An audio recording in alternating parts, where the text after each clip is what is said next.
Loss of life, man, it's just unbearable what everybody went through. Still lays heavy on your mind. When something like this happens, you don't know where to start. You don't know what to do. We were completely lost. It kind of have like survivor's guilt, maybe. That's where the heavens touch the earth.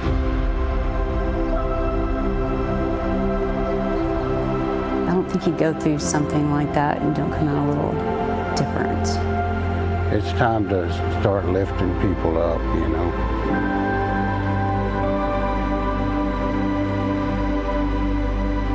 Man, we came together as strangers and left as brothers.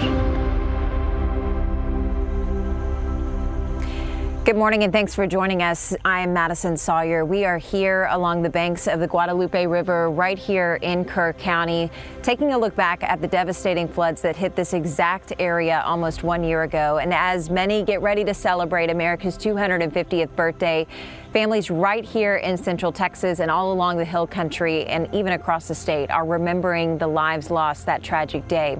So this community has the difficult task this weekend of balancing two starkly different emotions.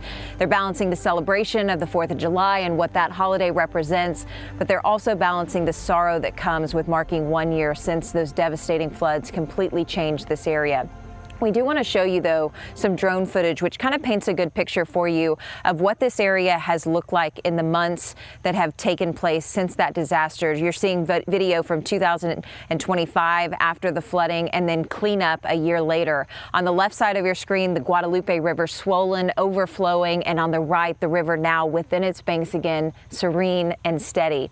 A lot has changed over the last year, but what hasn't changed is the heartbreak that hundreds of Texans have felt within the last 365 days.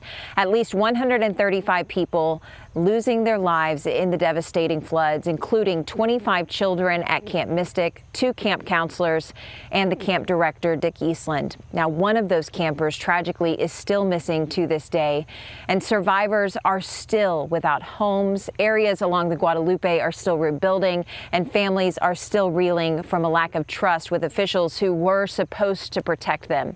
Now, despite all of this anguish, I can tell you the Hill Country is healing, and we have seen specific signs of that healing and growth in the months that have passed since this tragedy. And this morning, we are not only going to be remembering the lives lost, but also looking forward to the future of hope that this community has. Because we know as Texans, there is absolutely nothing more important than Texans staying strong in some of the most dire of circumstances and rebuilding in the face of disaster. So we're going to have much more for you coming here from Kerr County, both today in all of our newscasts, as well as tomorrow to mark what is now a year since those devastating floods.